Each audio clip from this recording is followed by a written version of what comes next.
Good morning again, CUT. God bless you. I'm glad you've decided to be in the house on this morning. The old church, they say the house of the Lord. Welcome to those of you who are joining us by stream. God bless you as you join us from all over the world, as I can see. Our series is Lessons from the Lion King. And as we just touch and agree and prepare our hearing, as we prepare our listening, I want to ask you on this morning to just remember that you are uniquely crafted and divinely designed, regardless of any appearances to the contrary. Why do I think that merits saying? Because if the statistic is to be trusted, nearly 90% of people are simply wandering from day to day, walking around with low self-esteem or no self-esteem, searching for someone to provide confirmation about what God has already done, hoping that someone will be able to see in you what you might not be able to see in yourself. 85% of people wandering from day to day with low or no self-esteem, either unaware or believing that they are undeserving of the very thing that God has placed inside of them. It's quite the conundrum when you are divine and you don't believe it. There is something that has to be resolved when you are made in the image and after the likeness, but you're conditioned to believe you are the things that you do and the things that you say and the mistakes that you made and the times that you've missed it. Generally speaking, one of the primary things that interrupts our ability to live out and in accord with what God has placed within us is the notion that we are not enough, not spiritual enough, not good enough, not smart enough, not strong enough, not connected enough, not patient enough, not talented enough, not experienced enough, not creative enough, just enough to not be enough.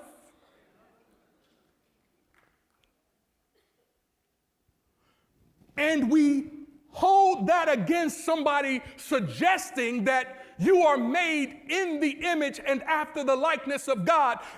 Not that you are some part of God, but you are the expression of God.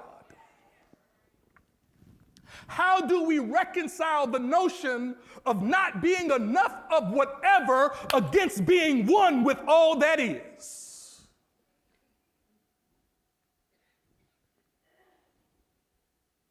Believing that we're not enough. How many of you know that just because you believe a thing, the thing that you believe doesn't necessarily have to be true?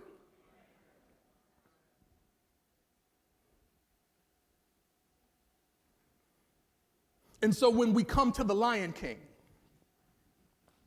we see this cub who is a king. See, the thing about Simba is that he is born as the king. He is not yet in manifestation the king, but he has the divine lineage of the king. The only thing that is required for Simba to become the king is that the circumstances must comply with what Simba already is.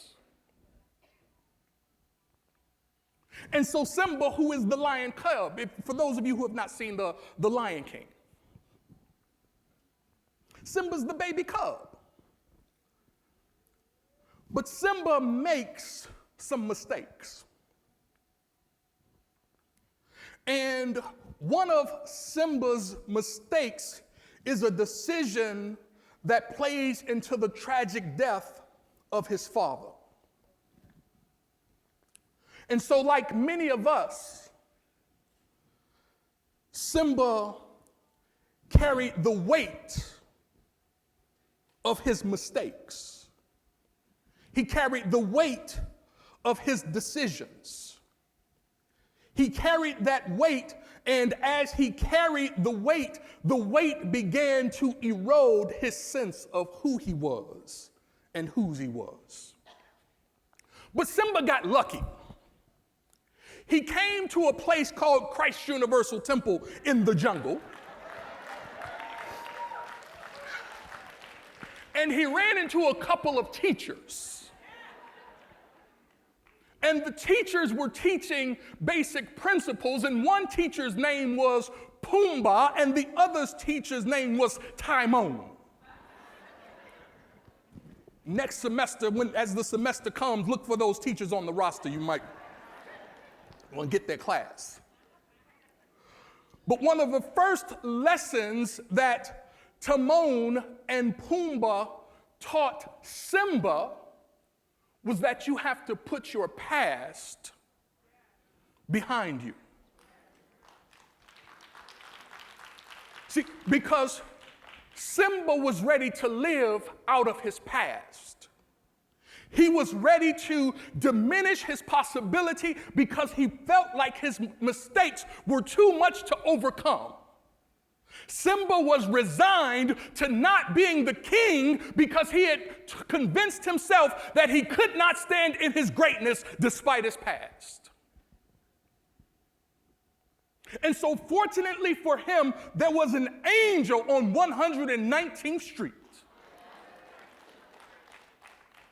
that said, just keep working and just keep walking and just keep figuring out how to put your past behind you.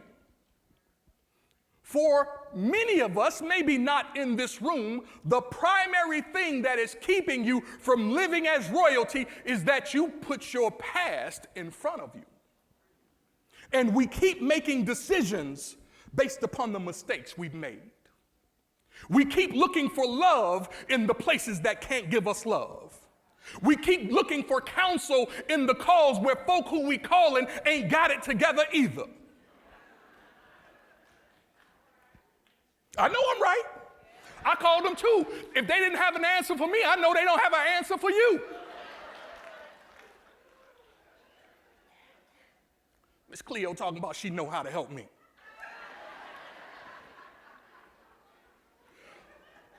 All she did was charge me money. No, I'm just kidding. Don't let that go out. That's not a true story. I've just made that up so that you feel comfortable with what I'm saying. But let's go. See, here is the challenge with Simba. Simba's inherent royalty or his inherent divinity has been forgotten, and we know that forgetting causes.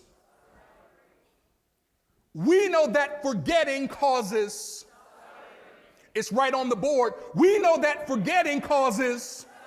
That's what I'm talking about. See, when you forget who you are, if you don't see yourself as worthy, if you don't think that the Spirit of the living God dwells in you, if you have lost sight of your innate divinity, and if your life isn't working as you desire for it to, it may be time for you to do a remembrance diagnostic. When your car breaks down or it malfunctions, and the cause is not immediately apparent, one of the first things that the mechanic will do is he'll run a diagnostic test. The diagnostic test is intended to help get to the root cause of the problem. Is that right? The primary problem for many of us, oh my God, is that we've just forgotten who we are. How can you tell, Rev, if I've forgotten who I am? 5 quick things, and I'm going to come to it later, but let me just give you the highlights right here. How can I tell if I've forgotten who I am? You ready? You can tell in the way you think. You can tell in the way you feel. You can tell in the way you talk. You can tell in the way you act. And you can tell in the way you react. That's how you can tell when you've forgotten who you are. Are you with me? So when we forget who we are, it helps to be reminded of who we are and what we are. Are you with me? So then let's just do some review about who we are and what we've forgotten. The first thing that we've forgotten is that we are divine by nature. Our nature is divine. Your nature is divine. Repeat after me. My nature is divine. I am divine by nature. You are a divine being. What do I mean when I say you are divine? You are one with God, with no equivocation. I heard I saw former president, still President Barack Obama singing Amazing Grace the other day. And he got to the part where, how sweet the sound that saved. And I was hoping he had remembered his time at this lectern. And he had hit us with something like that, saved a soul like me, because many of us have been conditioned to believe that we are wretches. We've been conditioned to believe that something is wrong with us. We've been taught that we're broken. Somebody help me understand it. Made in the image and after the likeness of God, broken from what? If there is just one presence and one power, how can I be outside of the one?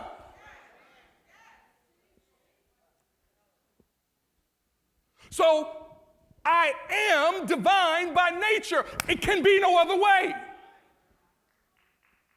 Now I can live out of alignment with what is. Are you with me? I can live as though I've forgotten who I am. I imagine when you were younger, your mom and daddy told you, when you leave this house, remember whose last name you carry. And that remembrance helped you walk a certain way. It helped you remember what was and wasn't acceptable. And even if you still did it, you thought about it first. Why? Because remembering who you are can help calibrate your behavior. Remember who you are and whose you are can help calibrate your thinking. And so we have to remember our divine nature. Forgetting it causes us trouble. It causes us to suffer. It causes us to have difficulty. It causes us to believe that we're supposed to be broke and supposed to be sick. Who in the world ever told you you were supposed to be broke and sick? Who told you that you were not worthy of love? They lied. They lied. And just because they don't know better doesn't mean that you should accept their lie.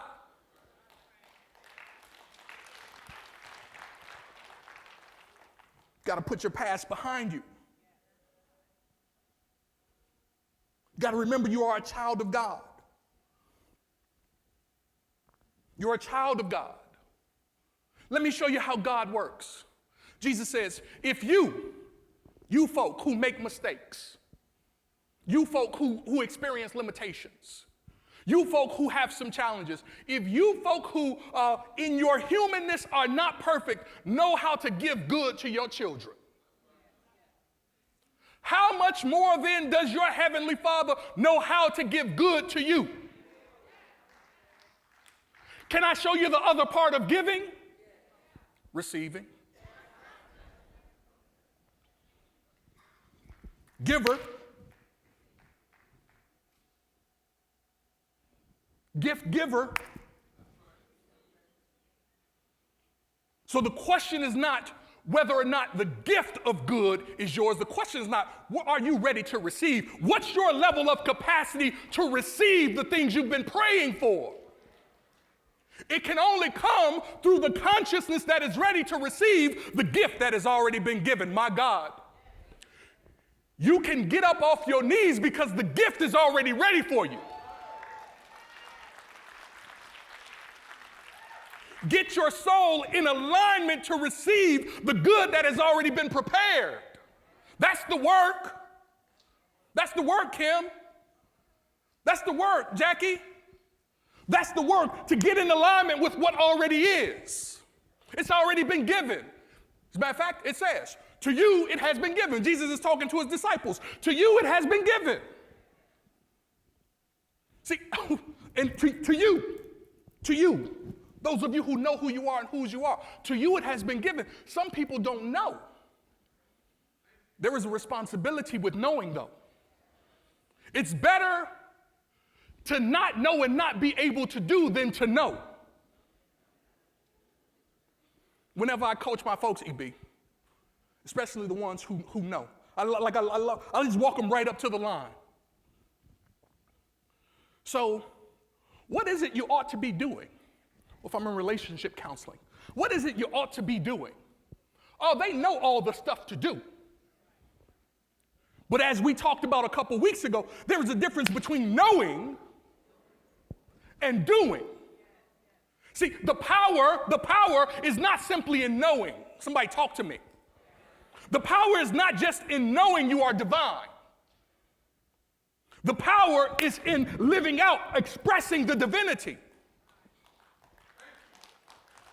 Because when you express it, people can't help but see your light. And when they see your light and they see how much you have changed, they say, if something can change her, if something can change him, if something can make them act like they got sense, I know there is hope for me. See, you're intended to be somebody's hope, not somebody's hospital. You're intended to be somebody's hope, not somebody's problem. Who are you helping with your light? You gods. Know ye not. Jesus words. Is it not written in your law? Didn't I say? Didn't I say it? Y'all keep pointing at me. Didn't I say that ye are? Not my words. The words of the master teacher. Didn't I say it? I wasn't just talking about me. I knew who you were. I'm just trying to help. As the master teacher. So we got to remember who we are. We got to be open to receive the gift. See, because we say we have forgotten that we are spiritual beings. And we have forgotten that we have authority and dominion. Now let's just break this down. Put this in your notes. Put this in your notes. Make 4 bullet points. Make 4 bullet points. Do it real quick because I got to move. We have forgotten that we are spiritual beings who have dominion over our thoughts and feelings. I want your first point to be dominion, the second point to be our, the third point to be thoughts, and the last point to be feelings. Let's work with this. We have forgotten that we are spiritual beings with authority and dominion over our thoughts and feelings. So let's start first with dominion. If as a spiritual being I have dominion, that means what? That means I have power. If I have dominion, that means I have what? That means I have authority. If I have dominion, that means I have what? Control. But let's work with it, Ruth. Because that next bullet point says what? Oh, say it louder. Come on, talk to me. Say it louder. So I have a thought, I have dominion over, we have dominion over our, when you say our, point to you. We have dominion over our, we have dominion over our. Now let's change our, say my, I have dominion over, there we go, good. I just want to make sure we're on the same page. Because some of you think you're supposed to be controlling other people. Some of you think you're supposed to be controlling what other people think. Some of you think you're supposed to be controlling how other people feel. You only have dominion over Just one. You only have dominion over your thoughts and feelings. Why is it so important that you have dominion over your thoughts and feelings and your thoughts and feelings alone? Because when you don't feel worthy, you have to have dominion to work that foolishness out. When you don't feel like you have enough experience, you need a dominion to be able to work that out. When you don't think you're pretty enough, you need dominion so you can work that out. When you don't think you're lovable, you need dominion so you can work that out. You have dominion so you can work out your experience, not anybody else's. See, if you can guard yourself, the rest will take care of itself. Are you with me? So you need dominion over yours, not anybody else's. I need dominion over mine. Because working with the way I think and the way I feel is sure enough a full-time job.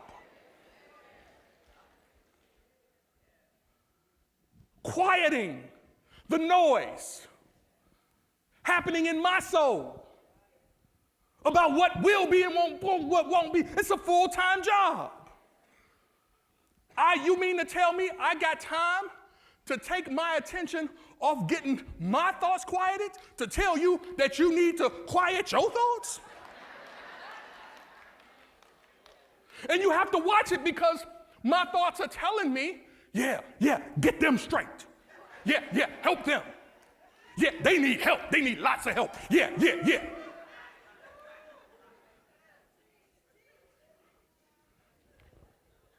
You hear it over there? Just a going. Because the moment I take my ability to correct and control and have authority and dominion over myself, I dissipate the power. So why is it not working? Why can't you fix your wife? And I know Scripture says the man is the head. Y'all waiting for this, right? Say, come on, Rev. Give it to me. How am I going to get her straight, Rev?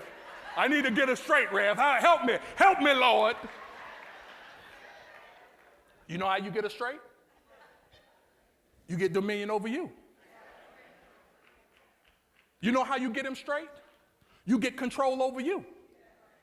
The moment you realize that you can't say anything that comes to your mind, the moment you reclaim your control, the moment you reconnect to your power, to your dominion, to your authority, to your spirituality, the moment you center yourself, it will shift the atmosphere. It will shift it. It's hard to argue with somebody who ain't ready to argue back.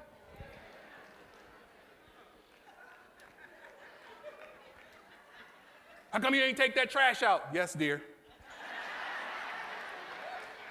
How come you ain't do that laundry yet? I'm about to do it, dear. When you gonna cut the grass? Probably tomorrow, dear. When you gonna go look for a job? Oh, y'all like that one, don't you? You like that one, don't you? Here's what you tell her, brother. I see myself in the future. I see myself in the future. About to go get me a good gig. No, come on, let me keep going. Right? But you have to remember that you only have authority and dominion over your thoughts and feelings. You only have authority and dominion over your thoughts and feelings. And I love the Raymond Charles Barker quote. He said, if today's thinking is not exciting, then tomorrow's experiences won't be either. So what is that saying? That's saying if I reclaim dominion over my thought, I can make tomorrow exciting. I may not be able to, I may not be able to go back and fix the past, but I can make tomorrow a destiny with my divinity. Are you with me? One of the things that keeps us suffering is that we have forgotten. The primary cause of suffering is forgetfulness. We have forgotten that it is not God's will for us to suffer. Why does God need you to be broke? His cattle on 1,000 hills. He wants you to be broke? He wants the guy in D.C. to be rich and wants you to be broke? You? The good Christian metaphysician you are? He wants you to be broke? So our suffering does not turn us to God. It is the desire to be all that God created us to be that turns us to God. Are you with me? So I want to challenge you to reclaim authority and dominion over yourself, to remember who you are and whose you are. And I want to challenge you to stop living in the illusion that someone else has placed on you or the illusion that you've accepted for yourself. Because there is another thing that causes us to suffer. And it's thinking that we can somehow be separated from the one. Are you with me? So Simba forgot that he was royalty. And he started believing that he was his decisions. He started believing that he were his experiences. He started believing that he was his mistakes. If Simba was a person, I would say that Simba was caught up in his personality. Are you with me? I can't unpack it right now.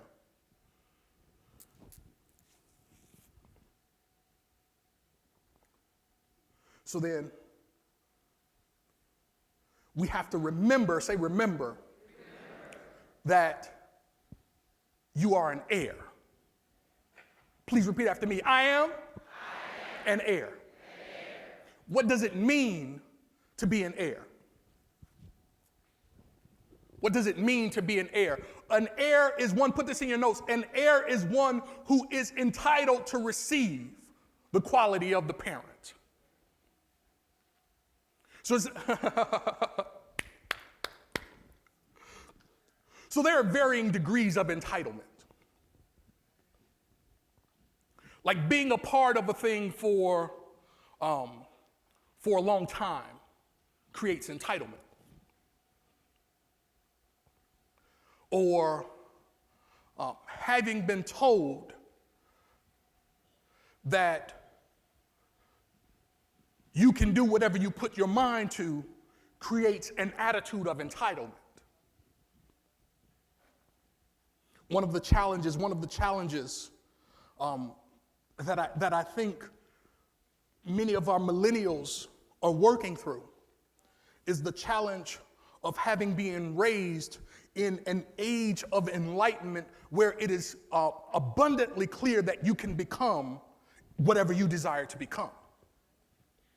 But I think the gap between that information and the fulfillment is the how-to.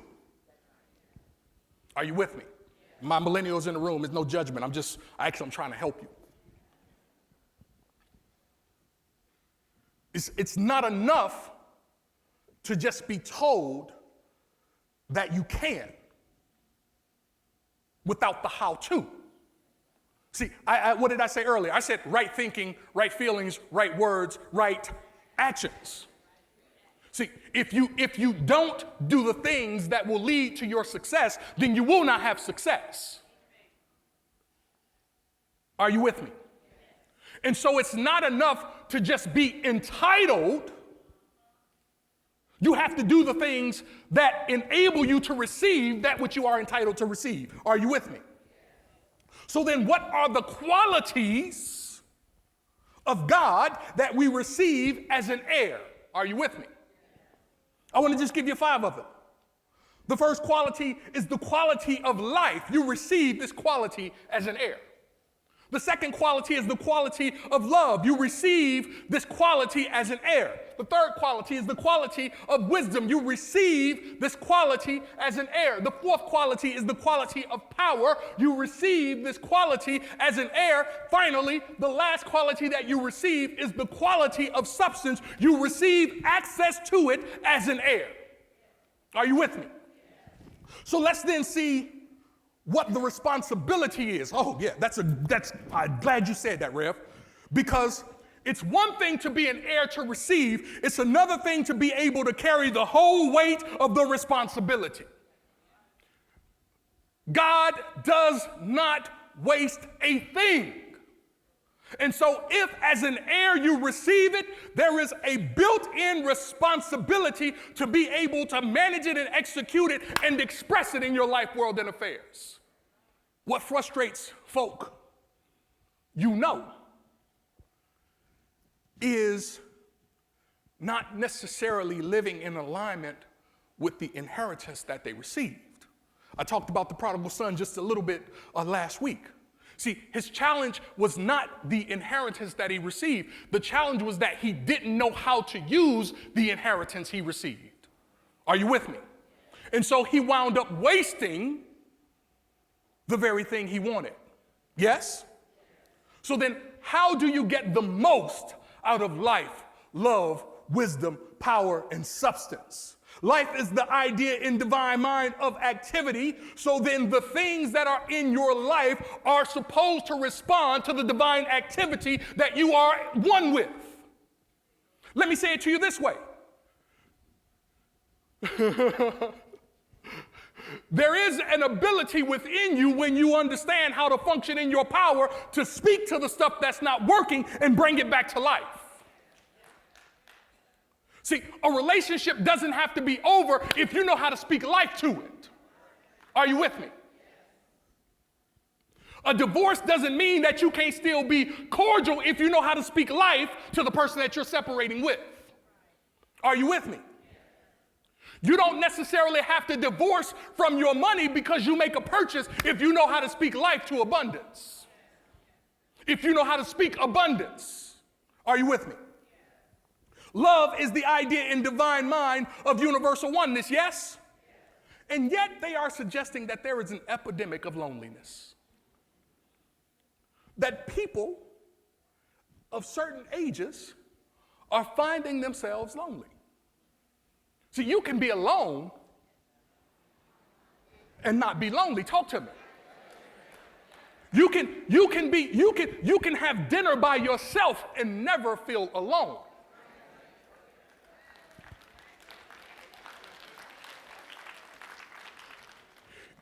If you need a bouquet of roses,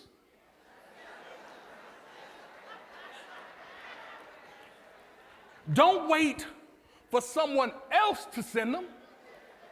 You send your own self the roses, and not only that, you put one fascinating memo to yourself about why you deserve the roses you sent. You've got to know how to be in love with you. Watch this, watch this, watch this, watch this. If you ain't worthy of sending yourself roses, what makes you think somebody else can pick up the vibration? We teach people what is acceptable behavior. So then, divine love, or the idea of universal oneness, says that you are a magnet to attract the good you desire. Yes? What does it mean to be an heir? It means that you have wisdom or the orderly knowledge at your disposal. So when you're not sure, that's an opportunity to seek within. That's an opportunity to turn within to hear what thus. Come on, somebody talk to me. Right? What does it mean to be an heir? It means that you receive the quality, you have access to the quality of power, the idea in divine mind of authority and dominion. What does that mean? That means you can do, you can accomplish, you can achieve, you can master what you put your mind to. But do know that whenever you have a thought, that thought connects with an emotion, and it is the intention of the thought and the emotion to be transformed into some form of action. You lose your power when you take no action. So you want better? Take action. You want peace? Take action. You want joy? Take action. Do not wait. Hear me. Repeat after me. Do not wait for it to fall from the sky.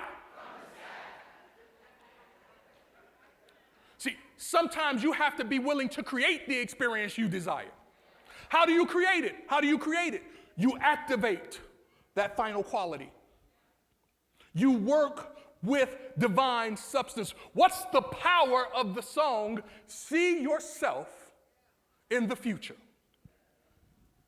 When you see something in your mind's eye, the function of your imagination is to begin to carve out of the invisible substance the thing that you are holding in your mind's eye. If you can see yourself as healthy in the future, then because you have the capacity to carve out of divine substance with your imagination, that which you are imagining, the thing that you are imagining must make its way into your life, world, and affairs. You have to know how to work it, and you do know how to work it, and you have been working it, but perhaps you have not been working it intelligently.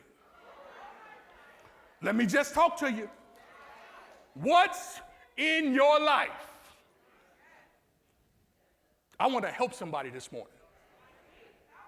It is, whatever it is the byproduct of how you have been working your power as an heir. We use the God power to manifest our life, world, and affairs. You've got no other power to use. You don't have no power of your own. You simply leverage the one power. It's you. It's in you.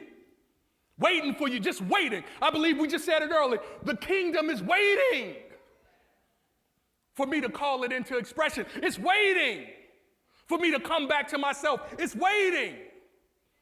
Saying, I'm ready to bless you. So I'm ready to give it to you. I'm ready to expand you. I'm ready to increase you. Are you ready? That is the question.